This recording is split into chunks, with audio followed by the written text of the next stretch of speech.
does, and we've seen them do it over and over again, is they come together and they will lie and they will throw each other under the bus.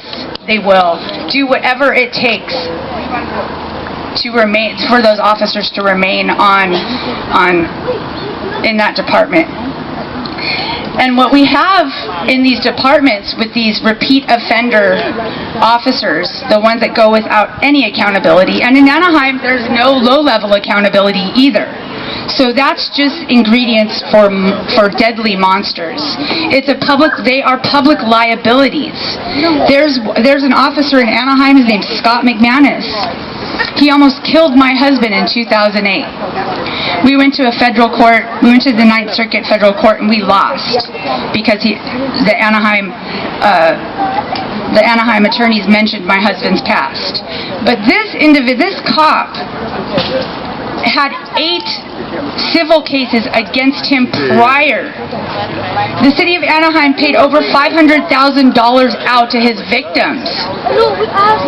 And then he almost kills my husband. And 6 months after that incident with my husband, he had another traffic incident. And what Anaheim does, and the kind of accountability that Anaheim takes on their officers, is they demote him. So now Officer Scott McManus, who is an 8, 9-time, 10-time repeat offender, is roaming our streets, not as an undercover anymore, but in a full uniform. So that was his punishment. Now this is a public liability. These men, these cowards within these departments are responding to 911 calls. Okay, these killers can show up at our houses at any time. Our neighbors, and this is the whole thing. Strong communities make police obsolete. Okay, we need to talk to our neighbors. We can't, people call police on noise issues. They smell something funny, they call the fucking cops. We need to know, and we need to spread the word that it is not okay to call the cops anymore. It's 2016. People are not realizing the seriousness of this situation. These cops, like every single day, we all know, we all are on the same page here. Like I was telling the cops that were over there eating pizza, waiting for us to march earlier today, I was telling them, I forgot what I was going to say. Anyways, there's about 24 of them over there eating pizza, congregating, waiting for us to march, for us to have a funeral procession, which is highly disrespectful. So, and I've always said it, like whenever we have any kind of event or anything like that, or a public awareness gathering, when they show up because of the sensitivity of our issue that we have, they should not be fucking anywhere near us. It's so disrespectful. And that alone should be able to, that right there should be able to break through this fucking, just that little bit of thing should break through all, the mass people's Stockholm syndrome that they have. That reminds me, that's what I was telling them. They were like, well, I was telling the cops, you do social control and you property protection. You don't produce anything. And he's like, well, there's a lot of people that we get phone calls. Everybody likes us in our neighborhood. And my response to that is that these people in these neighborhoods, there's a disorder, and it's called Stockholm syndrome. It's where you adore your captors, and I believe that that's what our society is plagued of right now. Is a lot of people who are, not taking responsibility for their own issues, and so they're relying on their captors in such a way that it's creating them to be, they're blind. And in Anaheim, in 2011, I started trying to join the families in Anaheim, and I think that this is one of the most important things in the movement that I've seen that hasn't really, it has, but I think it's something that we should all be focused on, and that is bringing the families together. We need to bring the families together so they can support each other, because we're all here, all of us know what that horrible grief is, that undescribable, unpredictable grief that we're all going through, and it happens even with an awakening. You know, so we all understand that amongst ourselves, and so we have to form our families strong, because there's no accountability. So the facts are that there's going to be another life lost in Anaheim, in Orange, in Santa Ana, but we need to form a solid foundation, and that's kind of what the Young Survivors is a foundation, so other families, when they're thrust into this, they can come and they will have shoulders to cry on. They will have other family members there that will be able to they don't even have to say anything, just be in the presence of somebody who knows what is going on. And that right there is healing. That's healing, and that's one of the things that over the years I've realized is that we have to stay strong. We have to join the families. We have to get rid of all of our differences, and we need to come together strong. And in Anaheim, we have families together. We do. We have families together, and we just need to keep building that. You know, and that's our community. That's our. You know, I live in Buena Park on the border of Anaheim and Buena Park, and in my neighborhood, nobody ever comes outside. No, you know, no one comes outside, and it's just we're not a community. So I find my community with you guys. I find my community with like-minded people. You know, and then we come together. And some of us, like me, I don't live in a community where they're even willing to talk to me. You know, so I don't know about anybody else, but I'm like the only cop watcher in my freaking little street. So I'm the only one that addresses the cops that come down the street when my neighbors are the ones that are calling them. Do you know what I mean? So yeah, we need to come together and don't call the fucking police. It's like guess who I used to work with? We hear it almost every week. Somebody's having an episode. They call the police for help. The police come and escalate the situation, and somebody dies every time. It's not, you know, it's not okay. We need to be able to form a strong community, a strong family, to where we are, you know, and it's hard. We're all strangers. We don't know each other. It's hard. We all are thrust together into the situation that we're all trying to deal with ourselves too. So it's hard to get to know people. We probably would never have met each other if the situation didn't bring us together. So, you know, we need to just be strong as a family and just know and build each other up and and be there for one another, because you guys are the only ones that know how I feel. You know, you guys are the only ones that I'm the only one that can. I know how, you know, Gma can tell, you know, Martha, how they don't even have to. They know, you know, and that's powerful. That's love right there, and that's powerful, and that's where we're going to find our strength. That's where we're finding our strength, and we are getting stronger. Can I piggyback off of that? Thank you, Renee. Thank you. Yeah, let her go.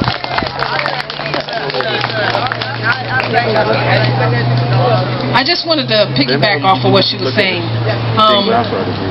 For instance, in my son's case, one of the officers, he had several killings under his belt. and now he's being transferred to Long Beach Police Department as if they need that, because they're already having problems over there as far as killings. So now they're going to transfer another killer to a department where there already killings are happening. So my thing is saying to us all, just keep binding, keep struggling, keep the love going, because their thing is just keep transferring, keep hiding, keep lying, and if we keep loving one another in the midst of this, we can't go wrong. That all lives are equal, okay? Nobody's more important than anybody else. I don't think that's the best. First of all, I'd like to thank the young survivors. Man, I don't know how I would survive this pain without you guys. It's just, when I'm around you guys, I just feel like I'm with family. I can be me. You know what I mean? I want to be criticized. I can call Geneva, Reed, Sherry, whomever when I'm hurting. And you guys listen and you see me go. And I just want to say, I just thank you guys from the bottom of my heart. And one thing that I always hope to report is that my son didn't die in vain. If nothing else, I have came in touch with some wonderful, wonderful people that I know that love me dearly. Thank you.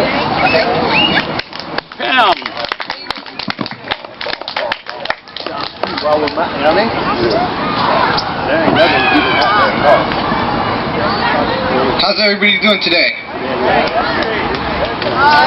We're doing good, but we're not doing that great, right? Serious. No. Exactly. And at one point in time, I remember hearing different stories, and they affect you in different ways. They really do. Like people's stories. Here you go. You sleep with them, you see it, like you see the video footage, it's like it affects you too. There's a saying in Spanish that a lot of people have heard, they say, si Dios quiere. Now what does that mean? That means if God allows. That means when my mom says, if I make plans with my mom a week from now, and she says, if si Dios quiere, that's if God allows. Now keep that in mind, right? If God allows. Now, when a police officer shoots somebody, murders somebody, what are they doing?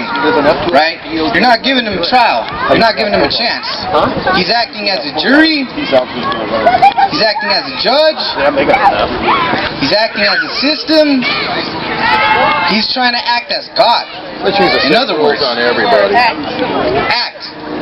He's saying, I have the right to take this person's life. Who the fuck does he think he is to take anybody's fucking life? Really?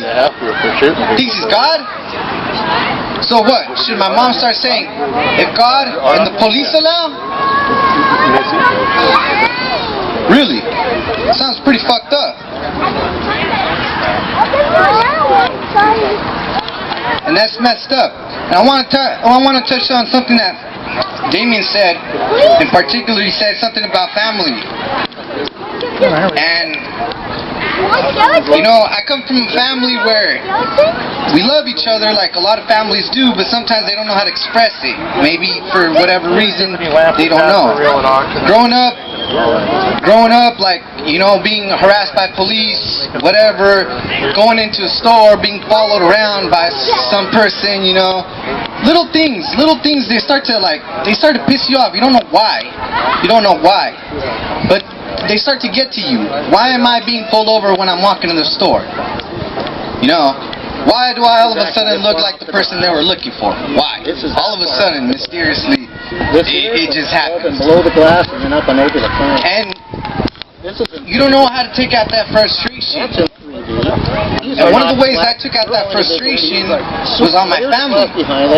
Maybe not directly, but indirectly. You know, you hit a certain age, you're 14, 15, you don't know how else. So you start to rebel. You start to take actions, but who are you hurting? I was hurting my family. I love them. I didn't know these frustrations I had in me. Why? There's something. I knew there was something wrong with the system. I knew there was things going on wrong.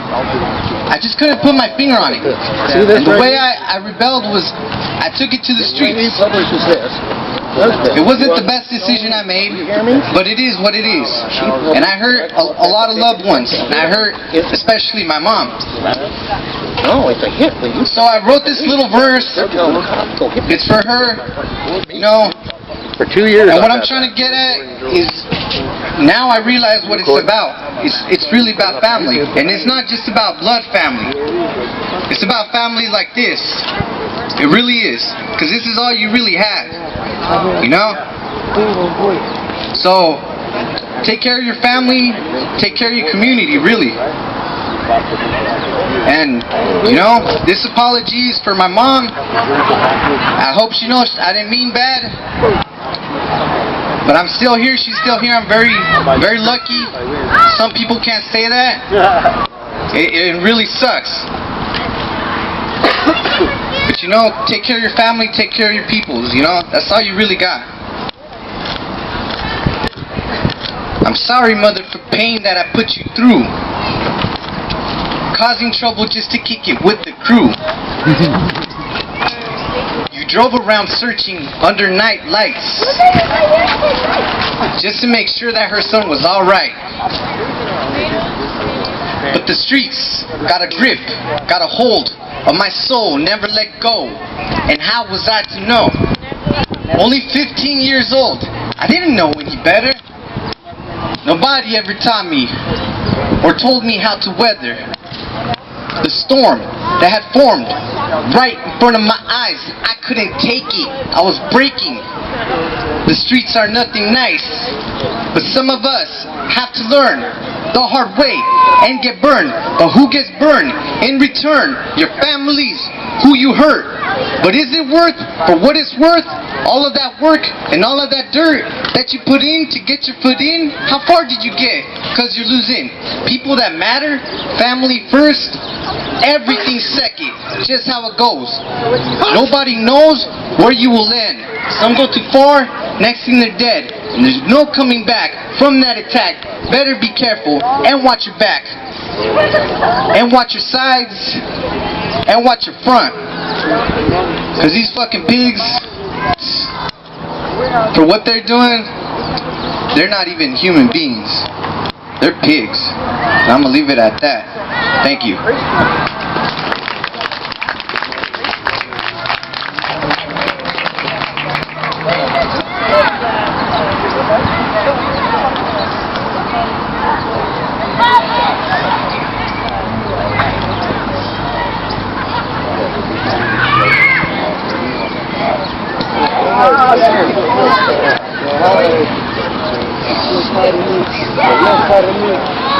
My name is George Bazzetti.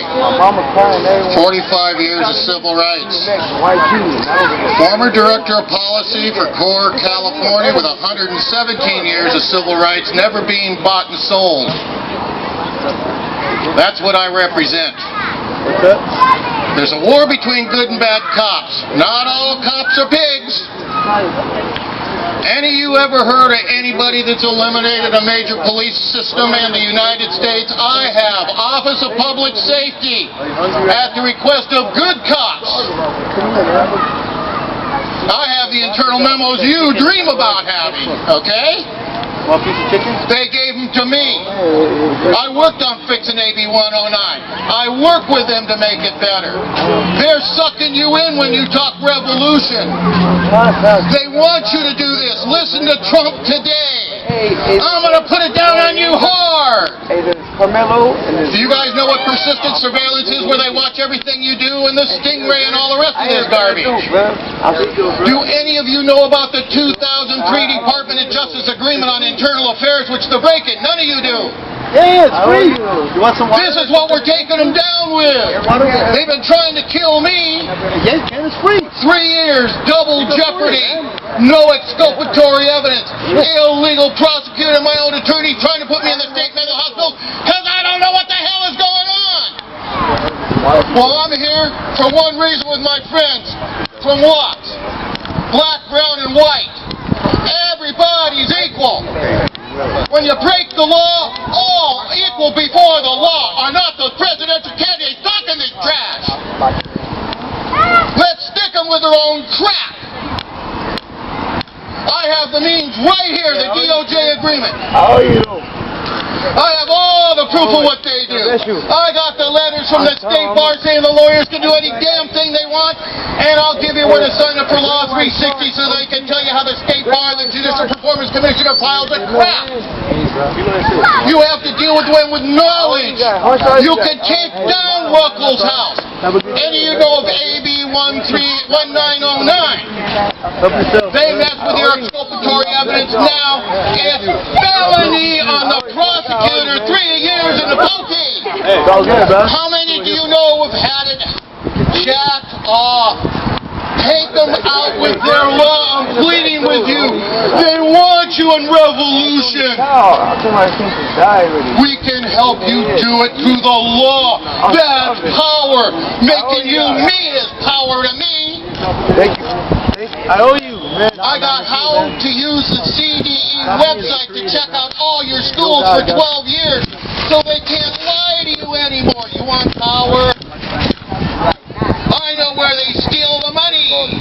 I have all the major police departments that have killed these people in the United States drinking the DOJ agreement with the DOJ's help for 13 years. That's 2 U.S. presidents, 5 U.S. attorney generals, 13 years state attorney generals, every damn police department, sheriff's department, city council, board of supervisors, internal affairs, breaking the fucking laws and let's use it on them.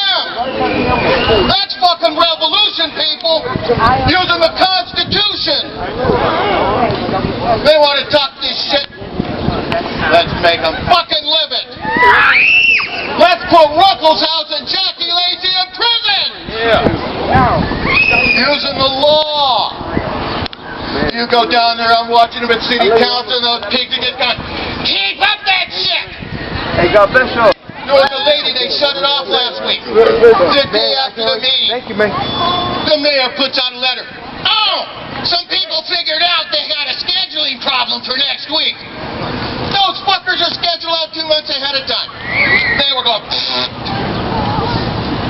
because a lady was saying, kill the cops, you killed my son, I don't give a fuck anymore. Man, we gotta stop that. Okay? You want martial law, that's how you give it to them, and I'm down. You want help doing it right? Come on down! No revolution except on their ass! Thank you.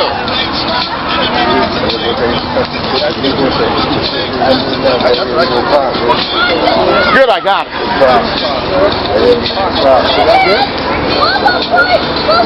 Hey, you guys go up. Come on, go. Right now, you. Get him up there. Go on, come on. Back it up from what? Come on. Black, brown, and white all together. I gotta sit down.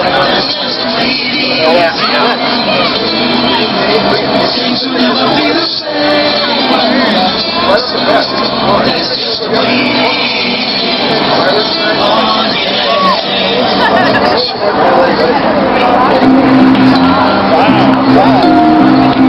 I guess I did pretty good. They shut it in.